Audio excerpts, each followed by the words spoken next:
കാമുകന്മാരെയും സുഹൃത്തുക്കളെയും തെരഞ്ഞെടുക്കുമ്പോൾ പെൺകുട്ടികളും യുവതികളും ജാഗ്രത പുലർത്താറുണ്ടോ? ഒരാളുടെ ബാഹ്യഭാവം നോക്കി പ്രണയിക്കുന്നവർ അവരുടെ തനി സ്വഭാവം മനസ്സിലാക്കി കഴിഞ്ഞാൽ ബന്ധത്തിൽ നിന്നും പിന്മാറാൻ നോക്കും. വളരെ ടോക്സിക് ആയിട്ടുള്ള ആളുകൾക്കൊപ്പം ജീവിക്കാൻ കഴിയില്ലെന്ന് തിരിച്ചറിയുമ്പോൾ വിവാഹം വരെയും വേണ്ടെന്ന് വെക്കാം. ആലപ്പുഴ മാന്നാറിലെ സജന എന്ന യുവതിയും ഇങ്ങനെ വിവാഹാഭ്യർത്ഥന നിരസിച്ചതാണ്. പിന്നീട് സംഭവിച്ചത് ഏറെ ഞെട്ടലുളവാക്കുന്ന കാര്യമാണ്. ഇതോടൊപ്പം കോഴിക്കോട് വടകരയിലെ യുവാവിന്റെ ദുരൂഹ മരണക്കേസും പരിശോധിക്കുകയാണ് പോലീസ് പട്രോൾ. സ്വാഗതം.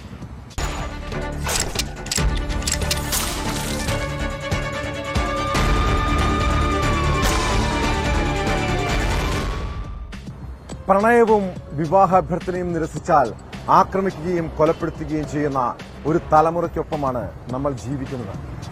ആലപ്പുഴ മാന്നാറിൽ വിവാഹാഭ്യർത്ഥന നിരസിച്ചതിന് യുവാവ് ഒരു കുടുംബത്തിലെ 5 പേരെ വെട്ടിക്കൊലപ്പെടുത്താൻ ശ്രമിച്ചു. കുവൈത്തിൽ നഴ്സായ സജന എന്ന യുവതിയും മാതാപിതാക്കളുമടക്കം 5 പേരെ ആക്രമിച്ച കേസിൽ പ്രതി രഞ്ജിത്തിനെ പോലീസ് അറസ്റ്റ് ചെയ്തു. സജനയുടെ ഭർത്താവിന്റെ മരണശേഷം രഞ്ജിത്ത് വിവാഹമാലോചന നടത്തിയിരുന്നു.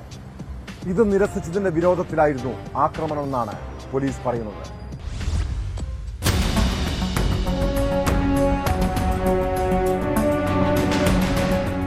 വെള്ളിയാഴ്ച രാത്രി 10 മണിയോടെ റാഷിദിന്റെ വീട്ടിലെത്തിയ രഞ്ജിത്ത് വീടിന് മുന്നിൽ നിൽക്കുകയായിരുന്ന റാഷിദിന്റെ മകൾ സജനയെ വെട്ടുകത്തി ഉപയോഗിച്ച് വെട്ടുകയായിരുന്നു.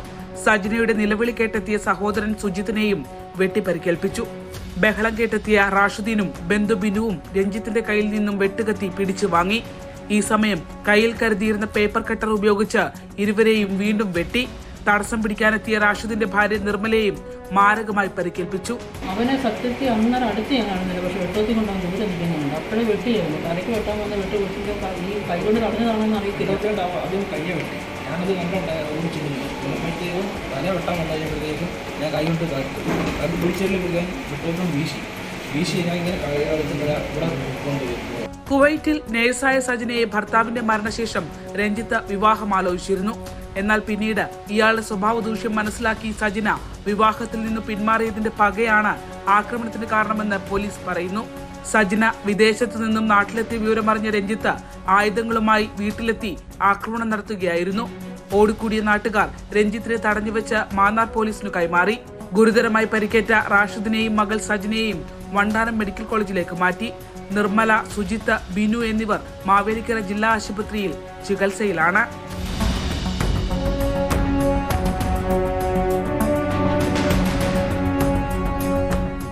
ന്യൂസ് 18 ആലപ്പുഴ.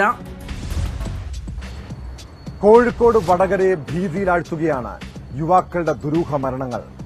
ഒരാഴ്ച മുൻപ് ഏറാമല ഭാഗത്ത് ലഹരിമരുന്ന് കുത്തിവെച്ച് 2 പേർ മരിച്ച കേസിന്റെ അന്വേഷണത്തിൽ പുറത്തുവന്നത് മറ്റൊരു യുവാവിന്റെ ദുരൂഹ മരണമാണ്. വടകര താഴെയങ്ങാടിയിലെ ഫാസിൽ മരിച്ച സംഭവത്തിൽ 7 മാസത്തിനു ശേഷം പ്രതി അറസ്റ്റിലായിരിക്കുന്നു. ഏറാമലയിലെ ഏടോത്ത് മീത്തൽ വിജീഷിനെയാണ് പോലീസ് അറസ്റ്റ് ചെയ്തത്. ലഹരിമരുന്ന് അമിതമായി കുത്തിവെച്ചതിനെ തുടർന്നാണ് മരണമെന്ന് അന്വേഷണത്തിൽ കണ്ടെത്തിയിരുന്നു.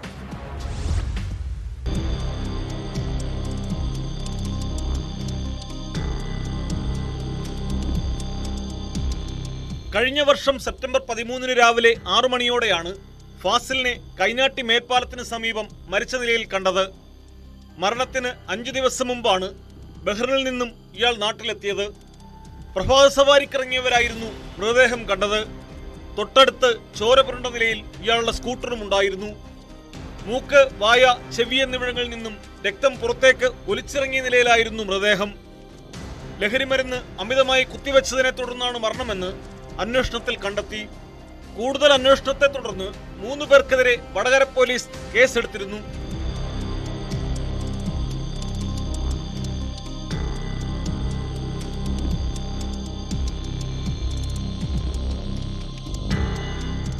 കഴിഞ്ഞ ദിവസം ഏറാമല കുന്നുമ്മക്കരയിൽ ലഹരിമരുന്ന് സംഘത്തിൽപ്പെട്ട 2 പേരെ മരിച്ച നിലയിൽ കണ്ടെത്തിയിരുന്നു.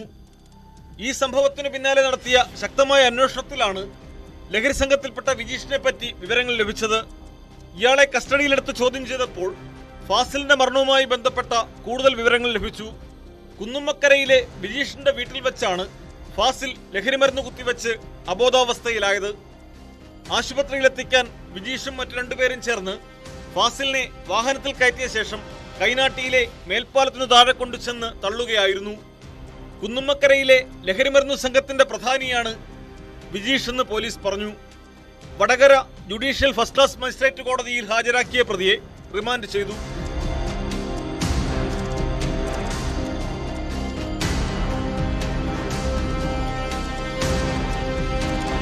ന്യൂസ് 18 വടകര. മൂന്നാറിലെ റിസോർട്ടിൽ സെക്യൂരിറ്റിയായിരുന്ന കൊട്ടാരക്കര നെടുമൺകാവ് സ്വദേശി പത്മകുമാറിന് എന്താണ് സംഭവിച്ചത്? കഴിഞ്ഞ മാസം 18-ന് ജോലി സ്ഥലത്ത് വെച്ച് വിഷം ഉള്ളിൽ ചെന്ന നിലയിൽ ഇദ്ദേഹത്തെ കണ്ടെത്തുകയായിരുന്നു. തുടർന്ന് ആശുപത്രിയിലേക്ക് കൊണ്ടുപോകുമ്പോൾ മരണവും സംഭവിച്ചു. പത്മകുമാർ ചുമയ്ക്ക് ഉപയോഗിച്ചിരുന്ന മരുന്നിൽ വിഷം കലർത്തി കൊലപ്പെടുത്തിയതെന്നാണ് കുടുംബത്തിന്റെ ആരോപണം. ആത്മഹത്യ ചെയ്യേണ്ട സാഹചര്യങ്ങളില്ലെന്നും ഇവർ പറയുന്നു. സംഭവത്തിൽ ക്രൈംബ്രാഞ്ച് അന്വേഷണം ആവശ്യപ്പെട്ട് കുടുംബം പരാതി നൽകിയിരിക്കുകയാണ്.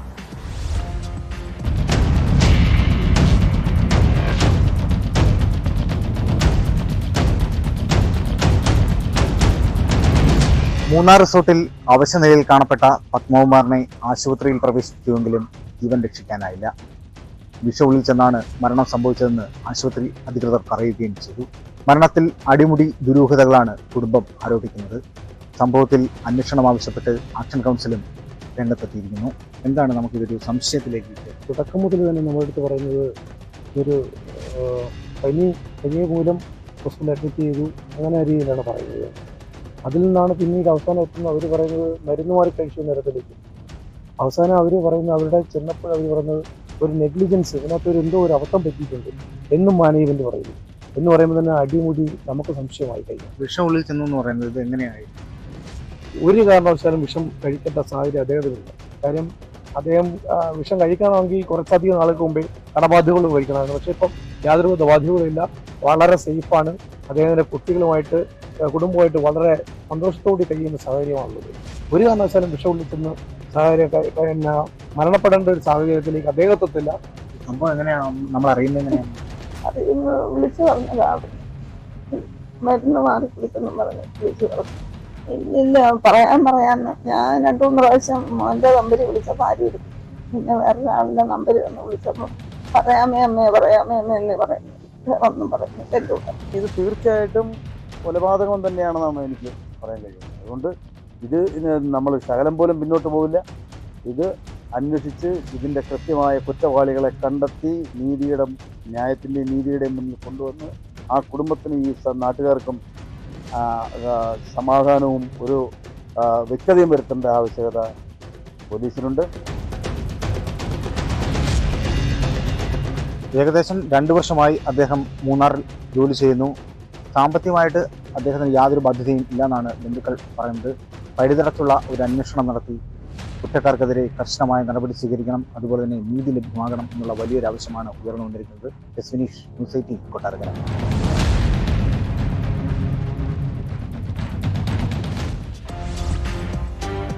ഇടുക്കി നെടുങ്കണ്ടത്തെ നാട്ടുകാരെ ഒന്നടങ്കം കണ്ണീരിലാഴ്ത്തിയിരിക്കുകയാണ് ഷീബ എന്ന വീട്ടമ്മയുടെ മരണം. ബാങ്കിന്റെ ജപ്തി നടപടിക്കിടെ പെട്രോൾ ഒഴിച്ച് തീ കൊളുത്തി ആത്മഹത്യക്ക് ശ്രമിച്ച ഷീബ ഒടുവിൽ മരണത്തിന് കീഴടങ്ങി. കോട്ടയം മെഡിക്കൽ കോളേജിൽ ചികിത്സയിലിരിക്കെ വൈകിട്ടോടെയാണ് മരണം സംഭവിച്ചത്. സംഭവത്തിന് പിന്നാലെ വിവിധ രാഷ്ട്രീയ കക്ഷികളുടെ നേതൃത്വത്തിൽ വലിയ പ്രതിഷേധം ഉയരുന്നുണ്ട്. ബാങ്ക് ഉദ്യോഗസ്ഥർക്കെതിരെ നടപടി വേണമെന്നാണ് നാട്ടുകാരുടെയും കുടുംബത്തിന്റെയും ആവശ്യം.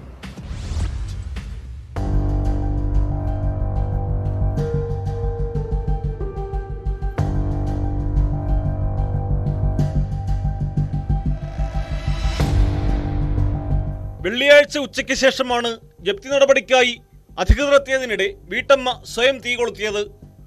ഉടൻ തന്നെ പോലീസിന്റെ നേതൃത്വത്തിൽ രക്ഷാപ്രവർത്തനം നടത്തി ആശുപത്രിയിൽ എത്തിച്ചു. പൊള്ളൽ ഗുരുതരമായതിനാൽ പിന്നീട് കോട്ടയം മെഡിക്കൽ കോളേജിലേക്ക് മാറ്റി. ഇവിടെ ചികിത്സയിലിരിക്കെയാണ് മരണം. ഷീബയെ രക്ഷിക്കാൻ ശ്രമിക്കുന്നതിനിടെ സാരമായി പൊള്ളലേറ്റ പോലീസ് ഉദ്യോഗസ്ഥ അമ്പിളി എറണാകുളത്തെ ആശുപത്രിയിൽ ചികിത്സയിലാണ്. ജപ്തി നടപടികളുമായി എത്തിയ സൗത്ത് ഇന്ത്യൻ ബാങ്കിനെതിരെ വിവിധ സംഘടനകൾ പ്രതിഷേധം ശക്തമാക്കിയിട്ടുണ്ട്. യൂത്ത് കോൺഗ്രസും അഖിലേന്ത്യാ ജനാധിപത്യ മഹിളാ അസോസിയേഷനും നെടുങ്കണ്ണശാലയ്ക്ക് മുമ്പിലേക്ക് പ്രതിഷേധ മാർച്ചും ധർണയും സംഘടിപ്പിച്ചു.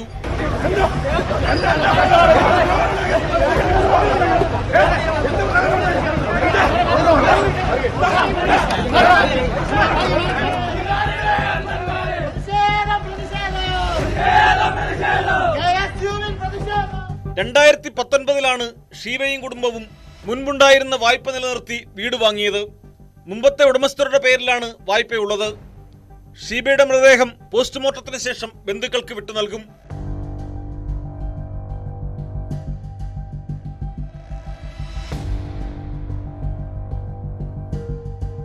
ന്യൂസ് 18 ഇടുക്കി.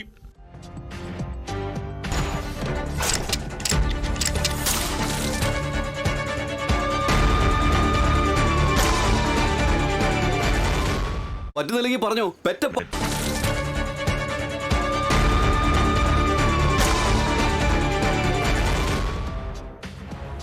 സദാസമയം പോലീസിന്റെ നിരീക്ഷണമുള്ള സ്ഥലമാണ് കൊച്ചി നഗരം. എല്ലായിടത്തും CCTVകളുമുണ്ട്. എന്നാൽ കഴിഞ്ഞ രാത്രി കൊച്ചിയെ ഞെട്ടിച്ച നഗരത്തിൽ രണ്ടിടത്താണ് കവർച്ച നടന്നത്. സംവിധായകൻ ജോഷിയുടെ വീട്ടിലും ഇടപ്പള്ളിയിലെ ഒരു ജ്വല്ലറിയിലുമായിരുന്നു കവർച്ച. പനമ്പള്ളി നഗറിലുള്ള ജോഷിയുടെ വീട്ടിൽ നിന്ന് 1 കോടി രൂപ വിലമതിക്കുന്ന സ്വർണവും വജ്രാഭരണങ്ങളും മോഷ്ടിച്ചു.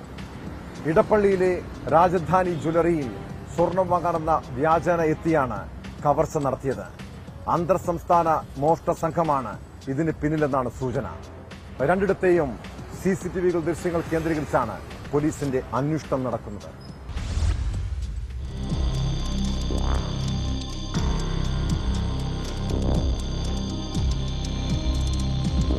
പുലർച്ചെ ഏകദേശം 1:30 ജോഷിയുടെ പനമ്പള്ളി നഗറിലെ വീടിന്റെ പിൻവശത്തെ അടുക്കള ഭാഗത്തിന്റെ ജനൽ കുത്തിത്തുറന്ന് മോഷ്ടാവ് അകത്ത് കയറിയത്. ഏകദേശം 1 കോടി രൂപ വിലമതിക്കുന്ന വജ്രാഭരണങ്ങളും സ്വർണ്ണാഭരണങ്ങളും വാച്ചുകളുമാണ് മോഷണം പോയത്. 2 നിലകളുള്ള വീടിന്റെ മുകളിലത്തെ നിലയിലെ 2 മുറികളിലാണ് മോഷണം നടന്നത്. ഒരു റൂമിന്റെ സേഫ് ലോക്കർ കുത്തിപ്പൊളിച്ച് 25 ലക്ഷം രൂപ വിലമതിപ്പുള്ള ഡയമണ്ട് നെക്ലസ്, 8 ലക്ഷം രൂപ വിലമതിക്കുന്ന മറ്റൊരു ഡയമണ്ടിന്റെ 10 കമ്മലുകളും 10 മോതിരങ്ങളും സ്വർണത്തിന്റെ 10 മാലകളും 10 വളകളും വില കൂടിയ വാച്ചുകളുമാണ് മോഷണം പോയത്.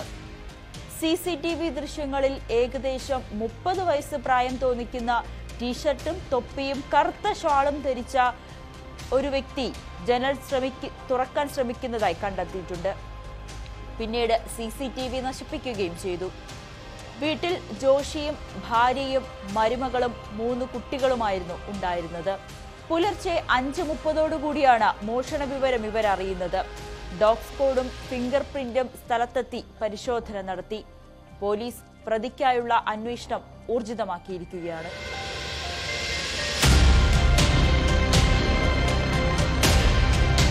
എട്ട് മണിയോടുകൂടിയായിരുന്നു മോഷണം. ഇടപ്പള്ളി രാജധാനി ജുവലറിയിൽ സ്വർണം വാങ്ങാനെന്ന വ്യാജേനയാണ് മോഷണം നടത്തിയത്. 4 പേരടങ്ങുന്ന അന്തർ സംസ്ഥാന മോഷ്ടാക്കളാണ് സ്വർണവുമായി കടന്നുകളഞ്ഞത്. CCTV ദൃശ്യങ്ങളും പുറത്തു വന്നിട്ടുണ്ട്. പോലീസ് ജാഗ്രതാ നിർദ്ദേശം നൽകിയിരിക്കുകയാണ്. കേരളത്തിന് പുറത്തും നിരവധി മോഷണ കേസുകളിലെ പ്രതികളാണ് ഇവർ 4 പേരും. കളമശ്ശേരി പോലീസാണ് അന്വേഷണം നടത്തുന്നത്.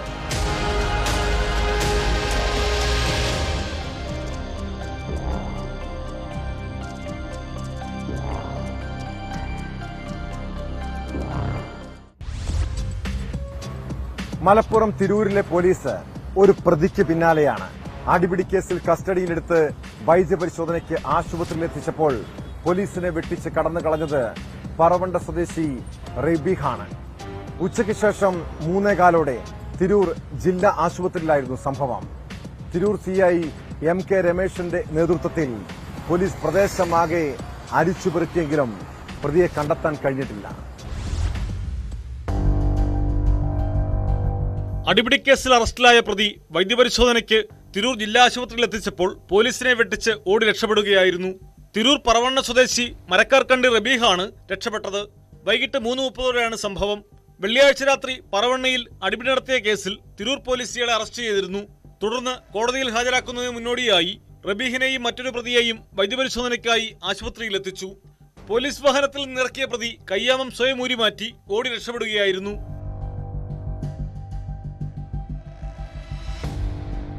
പോലീസുകാരും ആശുപത്രി സെക്യൂരിറ്റിയും നാട്ടുകാരും പിന്തുടർന്നെങ്കിലും ഇയാളെ പിടികൂടാനായില്ല. പ്രതിക്കായി അന്വേഷണം ഊർജിതമാക്കി. ന്യൂസ് 18 തിരൂർ. നമ്മുടെയൊക്കെ വീടുകളിൽ പഴയ വസ്ത്രങ്ങളും ഭക്ഷണവും ചോദിച്ചെത്തുന്നവരുണ്ട്. ഇങ്ങനെ ഭിക്ഷക്കാരെന്ന വ്യാജന എത്തുന്നവരെ സൂക്ഷിക്കുക. കൊല്ലം അഞ്ചൽ അഗസ്ത്യാക്കോട് 2 വീടുകൾ കുത്തിത്തുറന്ന് മോഷണം നടത്തിയത് പകൽ സമയങ്ങളിൽ ഭിക്ഷയാചിച്ചെത്തിയ ആളാണ്. നിരവധി മോഷണ കേസുകളിൽ പ്രതിയായ ബാബുവിനെ അഞ്ചൽ പോലീസ് അറസ്റ്റ് ചെയ്തു. സമീപ സ്ഥലങ്ങളിലെ ആൾതാമസമില്ലാത്ത ഷെഡിൽ 3 ദിവസം തങ്ങിയായിരുന്നു ഇയാൾ മോഷണം നടത്തിയത്.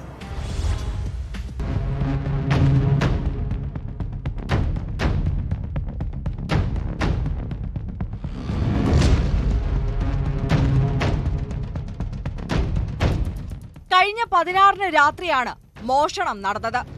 അഗസ്ത്യക്കോട് സ്വദേശികളായ നാസറിന്റെയും സിറാജിന്റെയും വീടിന്റെ മുൻവശത്തെ കതകുകൾ പൊളിച്ച് അകത്ത് കയറിയ മോഷ്ടാവ് നാസറിന്റെ വീട്ടിലെ അലമാരയിൽ സൂക്ഷിച്ചിരുന്ന 3 പവൻ സ്വർണവും വാച്ചുകളും മോഷ്ടിച്ചു. വീട്ടുടമ നാസർ കുടുംബസമേതം വിദേശത്താണ്. മോഷണം നടന്ന സിറാജിന്റെ വീട്ടിലും ആരുമില്ലായിരുന്നു. വ്യക്തമായ CCTV ദൃശ്യം ലഭിച്ചതാണ് പ്രതി ബാബുവിനെ പിടികൂടാൻ പോലീസിന് സഹായകമായത്.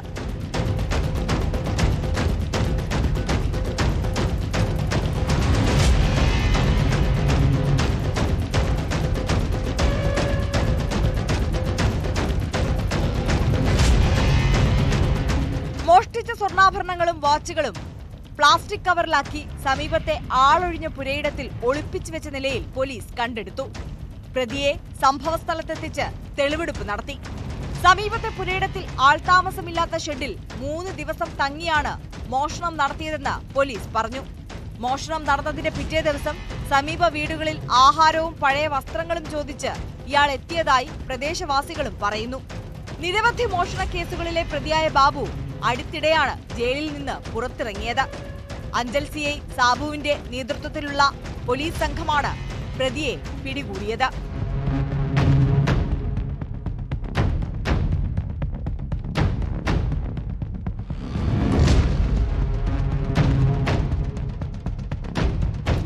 ന്യൂസ് 18 പുനലൂർ.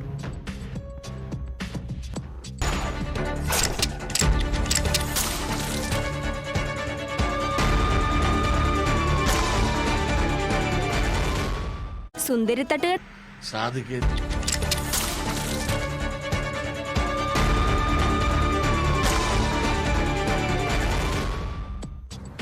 യമനിലെ ജയിലിൽ വധശിക്ഷ കാത്തുകഴിയുന്ന മകളുടെ മോചനത്തിനായി ഒരമ്മ നടത്തുന്ന പോരാട്ടം.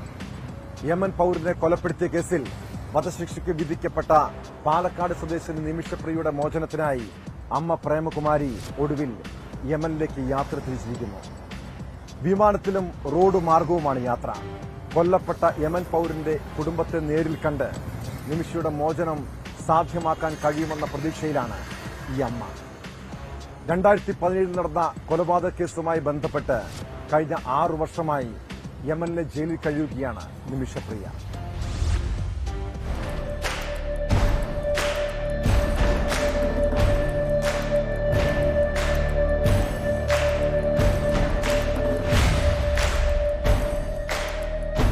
യമനിലേക്ക് പോയ പ്രേമകുമാരിക്കൊപ്പം save Nimishapriya international action council അംഗം സാമുവൽ ജെറോമുമുണ്ട്.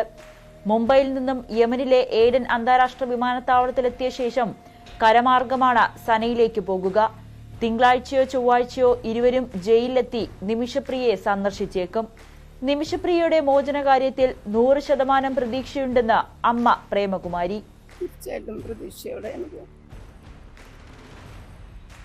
എൻ്റെ മോളെയും കൊണ്ട് വരുവുള്ളൂ എന്നുള്ള പ്രതീക്ഷയിലാണ് പോകുന്നത്. തീർച്ചയായിട്ടും ഒത്തിരി തടസ്സങ്ങൾ നേരിട്ടെങ്കിലും ഇപ്പൊ പിടിയുന്ന പെട്ടെന്ന് ഒറ്റ ദിവസം കൊണ്ട് എല്ലാ കാര്യങ്ങളും ദൈവം ഒരുക്കി തന്നു. ഇഷ്ടപ്പെടുന്ന എല്ലാവരും രാവ് പോലെ ഇല്ലാതെ കഷ്ടപ്പെടുന്നവരാ. ഈ പറയുന്ന എല്ലാവരും തന്നെ നിങ്ങളെല്ലാവരും കഷ്ടപ്പെടുന്നതാണ്. നിമിഷയുടെ ജീവന് വേണ്ടി പോരാടി എല്ലാവർക്കും വേണ്ടി ജീവിതം പോരാന്ന് പറയാനായി. പ്രേമകുമാരി തിരികെ എത്തുമ്പോൾ നിമിഷപ്രിയയും ഒപ്പമുണ്ടാകുമെന്ന് Samuel Jerome. I cannot reveal all the things at this point of time. I have made a lot of groundwork, and everybody knows that we are coming. So that is what I can say at this point of time. First we will land in Aden, and then we will go to Sana. Then I put a plan, a groundwork where we will meet the people who are going to support us. Then we will continue, we will progress I would not say negotiations, but the process of asking the forgiveness. That is what we will be doing. So everything is in place right. Yemen പൗരൻ Talal അബ്ദുമഹദി 2017 കൊല്ലപ്പെട്ട കേസിലാണ് നിമിഷപ്രിയയ്ക്ക് കോടതി വധശിക്ഷ വിധിച്ചത്. ശിക്ഷയിൽ ഇളവ് നൽകണമെന്ന നിമിഷപ്രിയയുടെ ആവശ്യം നേരത്തെ യമൻ കോടതി തള്ളിയിരുന്നു. ഇതിനെതിരെ നൽകിയ അപ്പീൽ യമൻ സുപ്രീം കോടതിയും തള്ളിയിരുന്നു. ശരിയത്ത് നിയമപ്രകാരമുള്ള ബ്ലഡ് മണി കൊല്ലപ്പെട്ട തലാലിന്റെ കുടുംബം സ്വീകരിച്ചാൽ ശിക്ഷയിൽ ഇളവ് ലഭിക്കാൻ സാധ്യതയുണ്ട്. ഇതിനായുള്ള ചർച്ചകൾ വരും ദിവസങ്ങളിൽ യമനിൽ നടക്കും.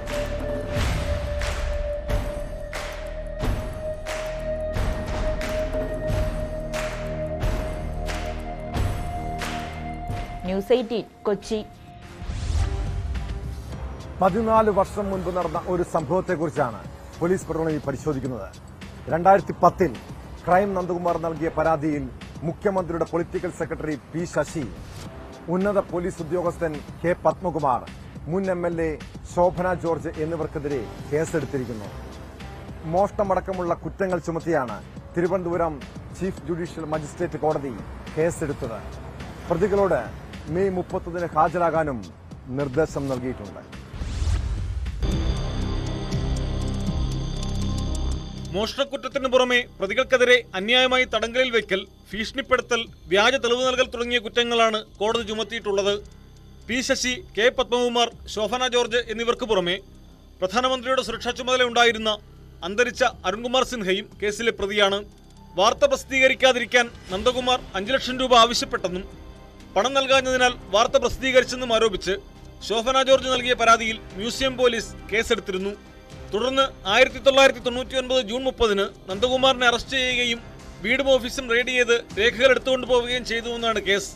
അന്നത്തെ മുഖ്യമന്ത്രി നായനാരുടെ പൊളിറ്റിക്കൽ സെക്രട്ടറി ആയിരുന്ന പി ശശിയുടെ സ്വാധീനത്തിലാണ് അറസ്റ്റ് നടന്നതെന്നായിരുന്നു ഹർജിക്കാരന്റെ ആരോപണം. പി ശശിക്കും ചെങ്ങന്നൂർ MLA ആയിരുന്ന ശോഭന ജോർജിനുമെതിരെ വാർത്ത നൽകിയതിന് പ്രതികാരമായി ഇരുവരും ചേർന്ന് അന്നത്തെ തിരുവനന്തപുരം സിറ്റി പോലീസ് കമ്മീഷണറായിരുന്ന അരുൺകുമാർ സിൻഹയെ കൊണ്ട് കേസെടുപ്പിച്ചതായാണ് നന്ദകുമാറിന്റെ ആരോപണം. കോഴിക്കോട് സിറ്റി പോലീസ് കമ്മീഷണറായിരുന്ന കെ പത്മകുമാറിനെ കൊണ്ട് അറസ്റ്റ് ചെയ്ത് പീഡിപ്പിച്ചെന്നും ഹർജിയിൽ ആരോപിക്കുന്നു.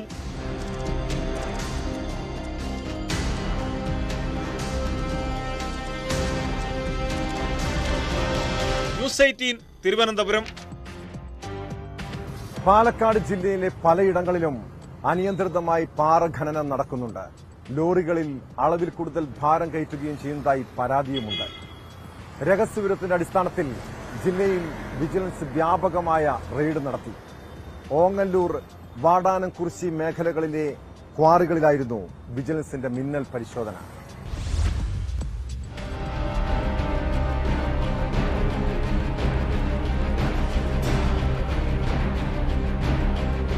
ക്വാറികളിൽ അനുമതിയിൽ കൂടുതൽ അളവിൽ ഖനനം നടക്കുന്നുവെന്ന രഹസ്യ വിവരത്തിന്റെ അടിസ്ഥാനത്തിലാണ് വിജിലൻസ് സംഘം പരിശോധന നടത്തിയത്. പാലക്കാട് വിജിലൻസ് ഓഫീസിന്റെ നേതൃത്വത്തിലാണ് റെയ്ഡ്. ഓങ്ങല്ലൂർ, വാടാനംകുറിശി മേഖലയിലെ ക്വാറികൾ കേന്ദ്രീകരിച്ചായിരുന്നു പരിശോധന. ക്വാറികളിൽ നിന്ന് ലോഡ് കയറ്റിയ വാഹനങ്ങൾ വിജിലൻസിന്റെ നേതൃത്വത്തിൽ തൂക്കി നോക്കി. പരിശോധനയിൽ അനുവദിച്ച അളവിൽ കൂടുതൽ ഭാരം കയറ്റിയതായും കണ്ടെത്തി. മോട്ടോർ വാഹന വകുപ്പ്, enforcement, mining and geology, GST എന്നീ വിഭാഗങ്ങളുടെ സഹകരണത്തോടെയായിരുന്നു റെയ്ഡ്. പട്ടാമ്പിയിലെയും ഷൊർണൂരിലെയും വേബ്രിഡ്ജിൽ എത്തിച്ചായിരുന്നു ലോറികൾ തൂക്കിയത്. രാവിലെ 6:30 റെയ്ഡ് ആരംഭിച്ചു. വിജിലൻസ് ഇൻസ്പെക്ടർമാരായ D. മിഥുൻ, അരുൺ പ്രസാദ്, SIമാരായ സുരേന്ദ്രൻ, അശോകൻ, ശശി എന്നിവരുടെ നേതൃത്വത്തിലായിരുന്നു പരിശോധന.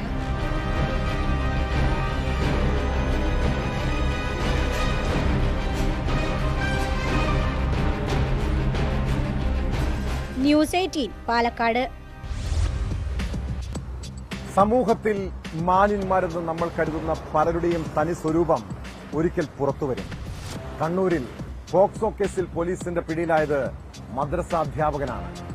പ്രായപൂർത്തിയാകാത്ത പെൺകുട്ടിയെ പീഡിപ്പിക്കാൻ ശ്രമിച്ച കേസിൽ കണ്ണാടിപ്പറമ്പ് സ്വദേശി സുഫൈലിനെ പോക്സോ നിയമപ്രകാരമാണ് അറസ്റ്റ് ചെയ്തത്.